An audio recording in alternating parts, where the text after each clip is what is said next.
Hello everyone. Today I want to make a video which is all about a topic which is far easier said than done, and that is getting rejected in the swinger lifestyle. Nobody likes rejection.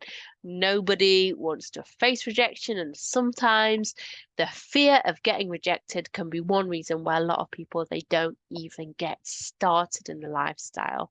And sometimes for some people they presume that they're going to be rejected and they go with this mindset of, well, why would anybody want to play with me? Or, well, I'm sure people are just going to reject me anyway. And the reason I say this is because very often when we are meeting people, inside a club or within the lifestyle events and stuff, it's a really nerve-wracking experience for a lot of people, and they are scared of getting rejected. And kind of being shamed or kind of being, disregarded and overlooked. And today I want to talk about rejection, what that's like, and how to respond to it.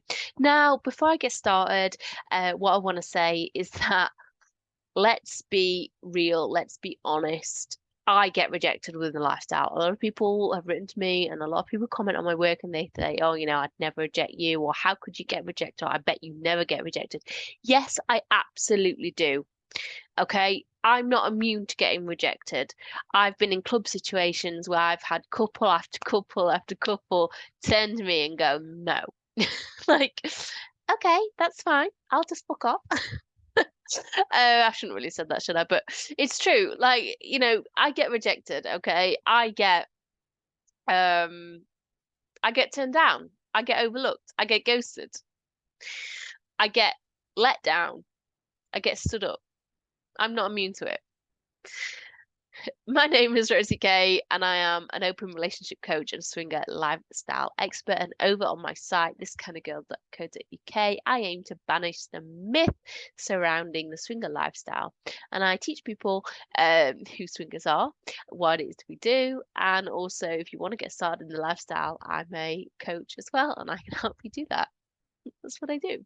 Um, so let's talk about rejection. Whether you're a couple and you have to reject another couple, or you're a single person who is rejected by a couple, or or vice versa, knowing how to reject people and why is a vital skill if you want to swing successfully. But sometimes people get that wrong, and sometimes how they come across and what they say is wrong as well. But also, how people interpret that rejection is wrong as well, and how we internalize it can be very damaging on ourselves as well.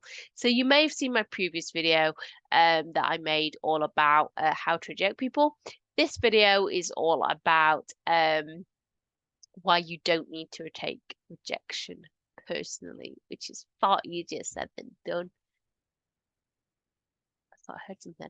And I also will be talking about my experiences of being rejected as well. So, we've all been rejected at times, and it hurts. Okay, I'm not going to lie and say it doesn't. Of course, it does. Our egos are bruised. Our self-esteem takes a bit of a blow, and we question ourselves: Am I good enough? Are we not kinky enough? What did we say? Is it how we look? Is it how we're dressed? Is it because we don't do certain things, And we overanalyze. And one reason that we do this is because the person or the people who have rejected us, they don't have to provide a full answer as to why it is they're not feeling it. Okay, it could just be that they're not looking to play on that night, or they're not, perhaps you are a little bit too experienced for them, or perhaps your what you guys like to do and what they like to do are very different. They don't have to sit down and give you a breakdown of why it is they don't want to play with you. So if somebody will say, I don't, I'm not feeling it with you guys, or I'm not looking to play, or I'm just not ready for for playing, or whatever it is, whatever excuse it is they give.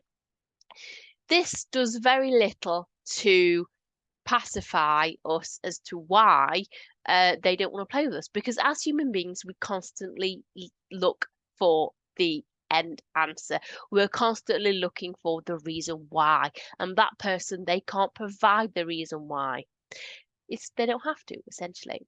So we constantly kind of dig away, and the only person who can come up with an answer for us is ourselves. Does that make sense? The only person who can provide an answer is, well, they didn't want us, so therefore there must be something wrong. They didn't want us, therefore it must be how we look, it must be what we're into, it must be this, it must be that. And we desperately seek an answer because we desperately want closure. Essentially, we want to know why. And this can be really damaging. So the only thing we can do is understand that, and understand that they don't have to provide an answer. They don't have to go into the details as to why, and maybe ultimately you don't want to hear it. So understand that they can't give you the answer that you're seeking. They can't give you the answer that you're kind of wanting to dig away at. So simply taking it as, okay, well, the dynamic isn't right. And if they're not right for me, I'm not right for them. That's fine. It just means that there's other people out there who are more suitable, You will never be able to please everyone. Couples and single people, they have rejected me. Even after playing with them and having what I thought was a great time, they've still rejected me further down the line, and that's fine. I don't know what's going on in their life. I don't know what further conversations they've had. I don't know, and neither should I know. That's not my business to know. I'm not going to phone up and go, "Hi, I haven't heard from you. You haven't heard from you in a few weeks, and I was just wondering what your current thoughts were surrounding me and my status in your life." Like, I'm never going to do that. Some people may, but it's not for us to kind of do that digging in and kind of insert ourselves into other people's lives. We can't be sure what's going on in another person's mind, their relationship, their scenario. So simply taking it at face value of, oh, well, they haven't rung back, or they haven't contacted again, or they haven't responded, that's fine. Brush it off. All you can do is accept it and simply move on. If a person or a couple ghosts you, then they simply don't deserve another thought from you. So stop wasting your precious time and your precious brain space. Spend less time worrying and more time seeking out new adventures.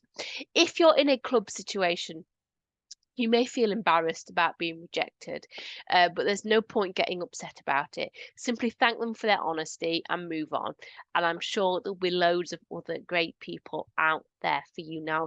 I just want to talk quickly about situation that I was in a while ago. I went to a club, and there weren't many single women there, but it was mostly couples, so a few single women.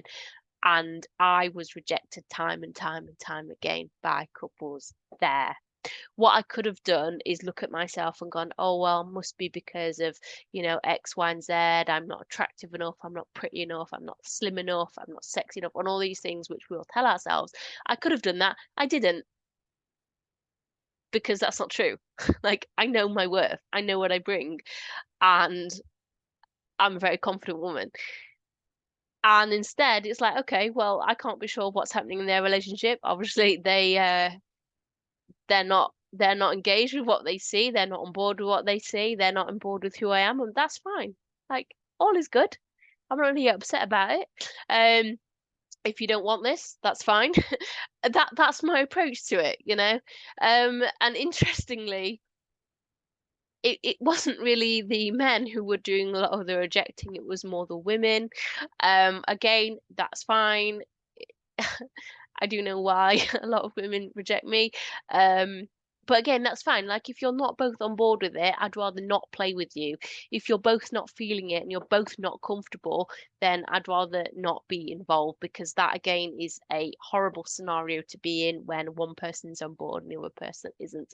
So it's absolutely fine. But what I didn't do is kind of look at myself and beat myself up about it, or, say unpleasant things to myself, or internalize it and just like, oh, okay, it's cool. If you don't, then that's fine. That's the only way to look at it.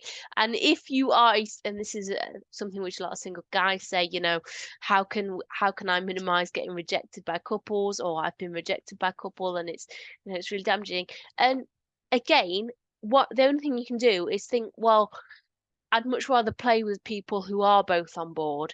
who do both want me to be involved with them, because very often with couples it can be really hard for both people to be feeling the same about a certain person or about another couple, and sometimes it's not you, it's more the couple, and it's more one of them who's not on board with it.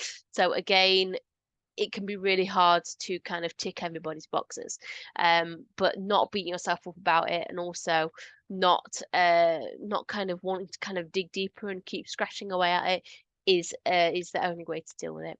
I hope you've enjoyed this video. I hope it's made sense. If you'd like to find out more about rejection, how to reject people and what that's like and the best ways to do it, then luckily for you, I have made a blog article. It's available by clicking on the description for this video below. And in there, you will also find 20 ways to reject swingers and respond to rejection with grace, because that's another skill a lot of people need to learn. So I hope you've enjoyed this video. I will see you all next time for another video about the lifestyle. I shall see you all soon.